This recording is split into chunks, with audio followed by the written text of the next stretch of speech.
All right, we're here with 2006 IFMAR ISTC World Champion and current creation model Team Infinity driver, Andy Moore. How you going, Andy? I'm good, buddy. Thanks for having me. Yeah, everything's as good as it can be in the given situation, but I'm all okay. Yep. Yeah, strange times at the moment, that's for sure. Are you in lockdown or isolation? Where are you in the world at the moment? Yeah, I'm in Bangkok. We're not under full lockdown. There's a curfew in the evening time where you're not allowed to go out. But yeah, I'm basically doing the self isolation, staying in the condo. Most things are closed anyway. Tracks closed, uh, shopping malls closed, restaurants closed. So just trying to keep out of the way of it all for now. Yeah, that's. I think we're all in the same boat. So before we Yeah. go, before we start, I just want to give a quick shout out to Chris and Braden Stanley for helping make this happen. Yeah, super excited to be chatting with you. And you were talking to Chris the other day, I hear. Yeah, that's right. Yeah, Chris contacted me, I think it was last week, and said that you were keen to have a chat and a bit of a catch up. So I thought it was a good time to do it. Yeah. Well, to kick us off, I'd like to jump back a few years and start at the beginning, just to learn where your interest in RC came from. Were you Yeah, into yeah, sure. cars and motorsport as a child? Not massively, but I mean, my RC thing started really early anyway. I think I was probably around 7 or 8. So there wasn't much going on before that anyway, to be honest. I got into it kind of through my dad. I don't know how he didn't race, but he found a local club um, in the town that we live in the UK, and took me along to the local club, and yeah, it all kicked off from there basically. So, can you remember what your first car was? I can't exactly remember, but it was a Tamiya something, as probably most people started at that kind of early age with a Tamiya something. I can't remember exactly what it was. It's way too long ago now. Yeah, so not meaning to give your age away, but we're talking sort of what mid 80s, mid to late 80s. Yeah, it was late 80s. Yeah, I mean I'm 39 now, so yeah, some time ago, 30, Yeah. around 30 years ago. Yeah. Do you still have any of your old cars? I've only got cars from like meaningful championships. So yeah, obviously world's cars, a couple of TITC cars. Um, yeah, there's a few kicking about back home in the UK, but there's not like old classics, let's say, from when I first started. They're all long gone. And how did you go when you went to your first race? Were you hooked straight away, or yeah? How can you think back? Is that in I the memory really bank don't somewhere? really don't remember exactly, but I'm pretty sure I must have been fairly keen because we went back pretty much every week. It was only a weekly thing back then, um, and my dad was pretty into it, to like from the mechanicking helping side, but yeah, it was a weekly thing, so I guess I was fairly hooked. And then how did it progress? Obviously, going from club racer, I call it BF, which is before fame. That period Yeah, where there's the learning curve, quite a steep learning curve sometimes for yeah. some people. So tell us a little bit about those early days. Did you find a mentor, or who was helping your dad? I Or was he mechanically I think minded? in the beginning, for the first 3 4 years, we were very much kind of just doing it on our own. Just it was more playing at it really. We didn't really get super into it until around the mid 90s, and we started to take an interest in 12 scale racing. Um, and I followed David Spashit. I don't know if you know that name. He's a British guy, who's now multiple 12 Mm. scale world champion. But at the time, he just won his first 12 scale world championship. And I was following in the magazines back then, obviously no internet, things like that. And that's what sparked my interest to start 12 scale racing competitively. And that's really where things started to get a bit more uh, to an advanced stage. Let's say we started then going to nationals for 12 scale, and and traveling around a bit more, and then it gradually progressed on to international racing. Yeah, but it was 12 scale that really sparked things off in the mid-90s. Yeah, and you had a bit of a relationship with David, helping and sort of he took you under his wing a bit. Yeah, that's right. Yeah, he helped me a lot with like driving style, and his dad also used to prepare motors and things, so he helped with my dad, and then my dad started to do motors for me, and we basically I followed what David did. Yeah. So when you started getting recognised or noticed, do you remember what your first sponsorship deal was, or when it actually went from that hobby level where you're paying off, and then all of a sudden someone goes, oh, here, maybe try this or something? At that time, it was mostly because I was still really young, extremely shy at that age, and my dad was still taking care of a lot of that stuff. So I don't remember exactly who or how it happened, but I remember I got a battery and motor sponsor, and it was my dad helped with that basically. So yeah, it would have been some kind of team drive. I don't know exactly what we were getting at the time, but yeah, it was definitely through my dad that he was helping that stuff in the beginning. Yeah, but you managed to get your hands on some of the good gear, and Yeah.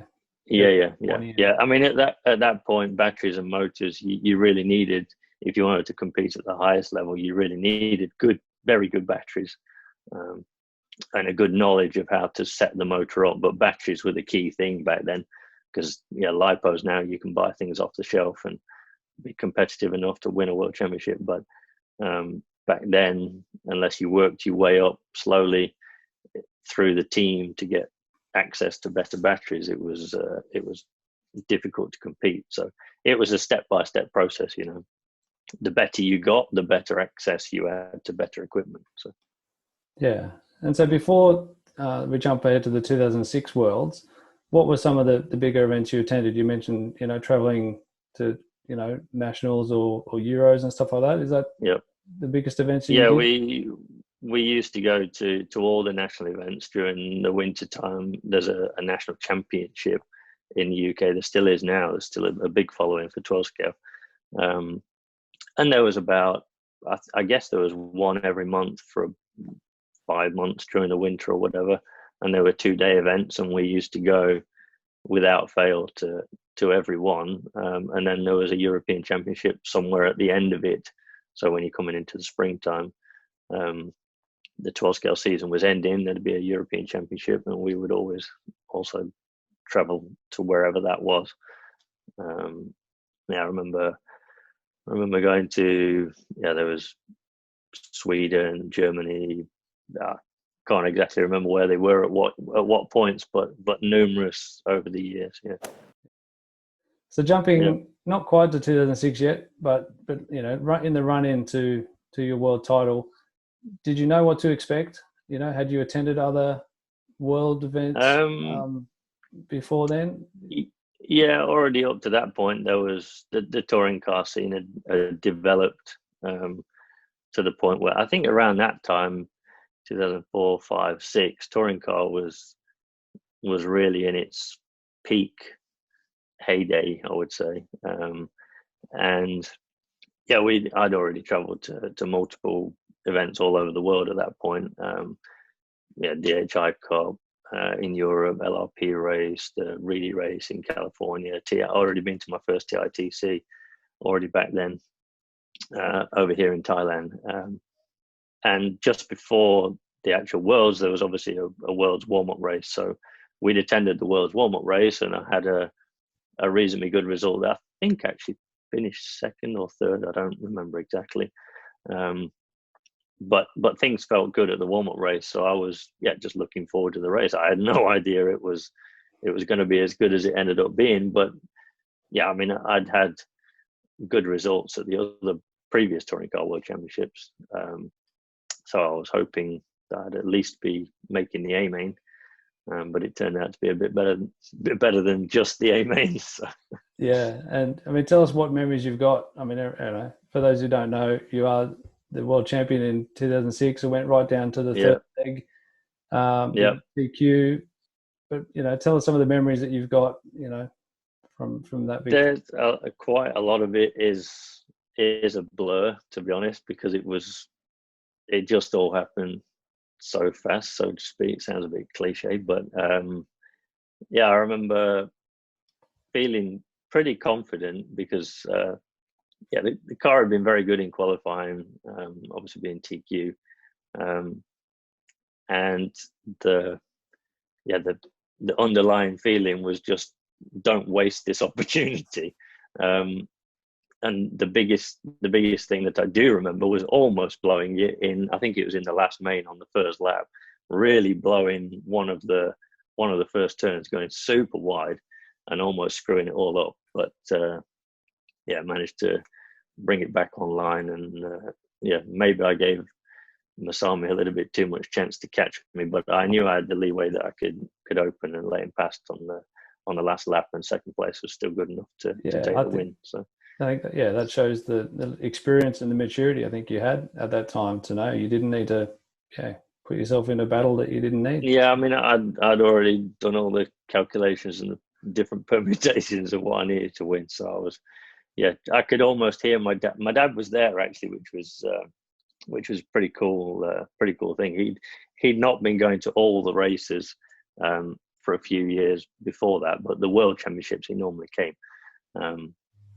And to have him there, and I could kind of feel him breathing in, like, oh, just let him go. And Masami went past, and then I could feel that he was breathing a sigh of relief, and it was good to cross the line and have him there cheering along. So it was pretty cool. So then after that win, obviously life got a bit more famous for you. How did things change now that you were a world champion? I mean, at that point, I was already working for my previous sponsor. I actually worked in the industry actually for a long time, and I was already working in the office for them before the win. And after the win, I also continued to do so for a while until it progressed into more of a professional driver role. So things didn't change massively, but just started to go to more races, basically. So in terms of what I was doing, it was just more racing. One of the cool things I remember seeing was a race you did against a full-size Mini Cooper. Do you remember that? Yeah, it might have been cool for everybody else, but it was not a fun experience for the day, to be honest. What show was that? Highly embarrassing. I mean,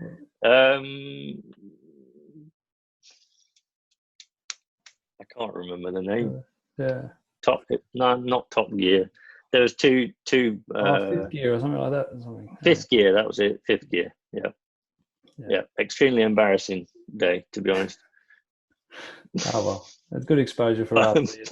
But it was good exposure for us. Yeah, I'll take one for the team. Yeah. As long as I've been following you, you've always raced the same colour scheme. Can you tell us a little bit about where you came up with that scheme and who paints your bodies and that? At that time, I can't actually remember how it came about, but at the time, it was a friend who lived in France, and he painted the first version. And for a few years, he was painting bodies for me. I can't even remember when that scheme came about, but it's 15 years ago or more, before the Worlds. So, but yeah, I've had a few different painters over the time. When I was more based in Europe, Alessandro from A Paint, he was painting my bodies. He's an extremely good painter. And now I'm in Asia. There's a guy local in Bangkok who paints for me. So you're very loyal to all your sponsors. How long were you with your previous team?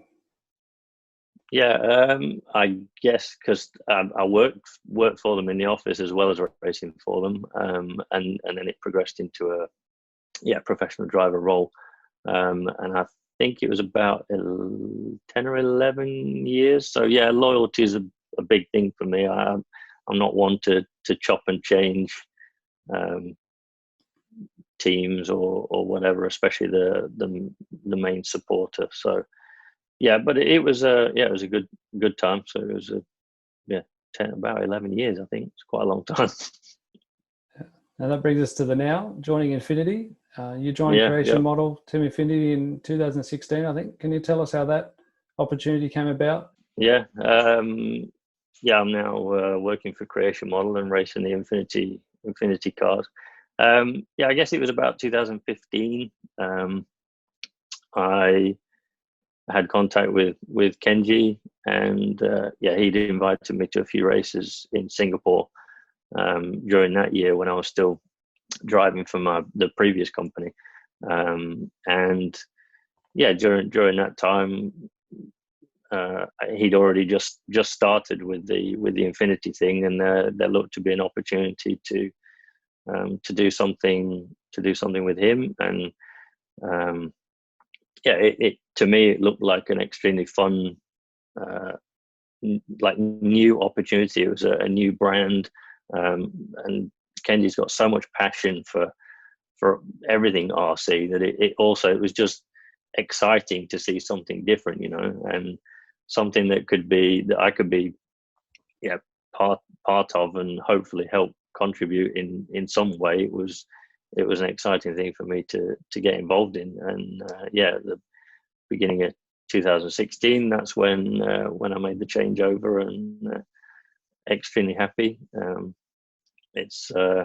There's lots more things to come for sure, but it's been a fun 3.5-4 years. So so you've been doing driving and also development of the cars. Were you involved? There's IF14. Mostly driving, and everybody in the team really is involved to an extent with the development. The design engineers have their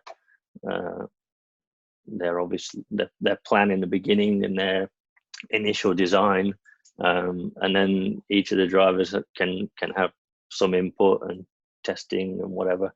But for me, it's just been a little bit here, a little bit there, helping where I can with some input. The new IF14's I've not had that much input, to be honest.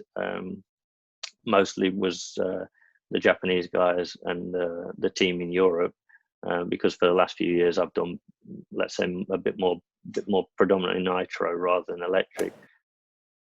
And what cars and classes are you racing with the Infinity at the moment? Everything? Pretty much everything. I mean, for now we've only got our three main classes: the 8 scale, the 10 scale GP, and a 10 scale EP, and then there's also a Formula One car. Formula One car, I don't have anything. I'm not involved in that project. So the three main ones for me are the IF18, the IF15, and the IF14 too.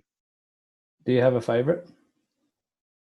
I recently, over the last few years, I really enjoyed racing the 10 scale GP.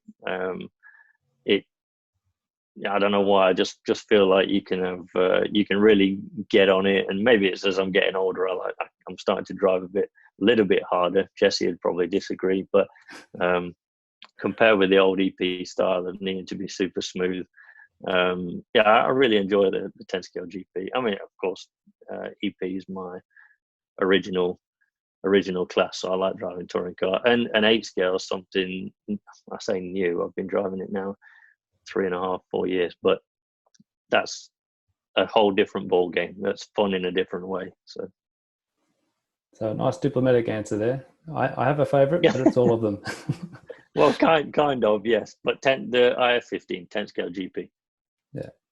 And how do all the team members get along? I mean, from a distance, it looks like one big happy family. A really good team spirit.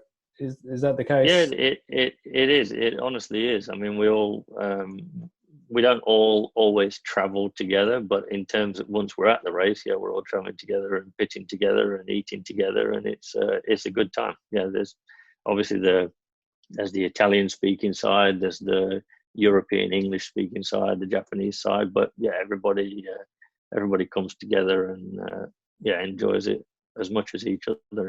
It is a big family at the end of the day. One question I've got to ask, I think I know the answer to this, but who's the biggest pest on the team? Pest. You mean who's the biggest joker? Biggest It's got to be joker. Jesse for sure. It's Yeah. for sure Jesse, and you probably already know the That's answer. who I was thinking. Yeah, totally. No, he always brings the extra funny side to it. Yeah. What's the best and worst thing about traveling for RC? You sound like you've been pretty much everywhere around the world. I honestly don't have a worst thing. I really, really enjoy traveling. Yes, the waiting around for planes is a bit of a pain, but it's just part and parcel of it. And yeah, I'm incredibly lucky to go and to be able to visit all these places all over the world. So that to me, there isn't really a worst part. No, it'd be a lot of us that would envy doing what you're doing. So yeah, absolutely, I am very, very, very lucky for sure. Yeah. Looking back on your whole RC career, what do you put down as your greatest achievement? Not necessarily result, but your greatest achievement in RC. Yeah, I mean, aside from being able to win a world championship, I think just trying to help as many people as possible. And there's been a lot. It's impossible to say how many people, but along the way, meeting new people to the sport, or even people who've been in it for a long time, but just helping along the way. I like to think I'm reasonably approachable, and that nobody should be scared to come and ask questions if they need to. And yeah, so I think that the helping people along the way it's a cool part to it. Pass on some experience. Yeah, that's one thing I've noticed too about the Infinity team when they've had a presence at events. Just how open they've been. I haven't really seen that before in other teams or other brands. So yeah, whether that's just a deliberate thing, or is that instruction from Kenji, or is it just feeling all the drivers? No, I think to be honest, it's just a reflection of the people, the guys in the team. They're all approachable. It's just because they're a top name driver doesn't mean that somebody should be scared to come and have a chat at the end of the day. I think it's just, yeah, if I had to say to somebody, what's the best way to help improve your RC or whatever, is to go and speak to people who are already in the know, and if that means going and speaking to one of the top drivers, why not? And they're all approachable. So. Yeah, what would you say to anyone watching this video who's thinking about getting themselves or their kids into RC? I mean, firsthand what RC has to offer. What advice would you be giving them? I think just get online, find your local club, watch as many videos as you can, just learn as much as you can, and just dive into it. I mean, if you've also got a parent who's interested at the same time, or vice versa, the parent's interested and they've got kid looking for something to do, just find your local club, your local association, find a local club, and just go and have a look and see if it sparks an interest, and go from there. And for those kids that are already into RC and aspire to follow in your footsteps and become a world champion one day, have you got any words of wisdom? Practice. I know. And more practice. I knew that question was coming. Yeah, more practice. Yeah, I don't think there's attention to detail is also is a big thing. So be prepared before you go to the track if you can, and just practice. Now let's then look at Andy more away from RC. There's not a lot of time away from RC, to be honest. Yeah, Formula One, I like motorsport. Follow a little bit of football, but motorsport mainly, Formula One. But yeah, I don't play any sports, to be honest. Probably should. Not as fit as I should be, maybe. But yeah, motorsport mainly. Follow motorsport. I mentioned to a few of our followers that we're having a chat with you, and they suggested a few questions for you. Are you up for them? Yep. Go on then. Out of all the RC I don't know if I give you the answer correctly or not, but that's it. We can edit it out if you don't want to answer. Out of all the RC cars that you've driven, what is your favorite? IF 14.2. You race with a stick radio. Did you ever try a wheel radio? I have, and I can drive with a wheel radio, but I'm not that good. Yeah, I mean, 30 plus years with a stick radio, wheel's never going to be as good. And do you still get nervous before races? A little bit. I wouldn't, not really nervous, just a little bit hyped up. And what real car do you drive? At the moment, I don't. I've just sold it because I'm barely ever in the UK. Last car I had was a BMW 1 Series. So right now I don't drive. Taxi, Uber. Yep.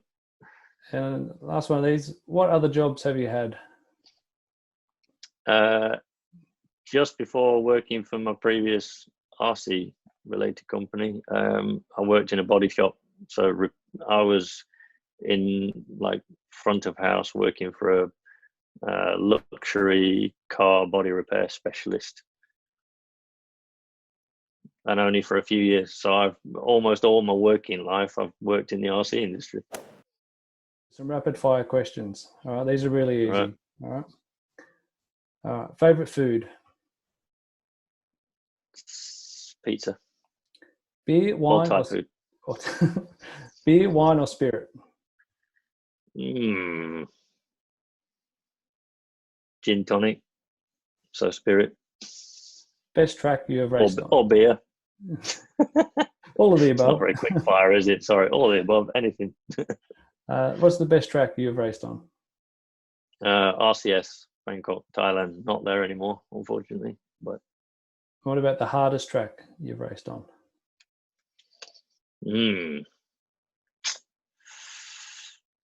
That's a tough question. This is definitely not rapid fire, is it? I can't think of the most difficult track to drive on. There used to be a track in the UK called, in a town called Ashby. The Ashby track was quite a simple layout, but with all the bumps and undulations, that was not an easy track. Next question. Who do you rate as the best driver at the moment? Probably Nalto. He can drive everything. On-road, off-road, every class. Tea or coffee? He can wheel it all. English tea. Coke or Pepsi? Pepsi. And what was the last song you played? No idea. It was a podcast.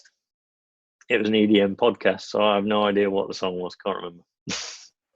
And what's your favorite RC tool?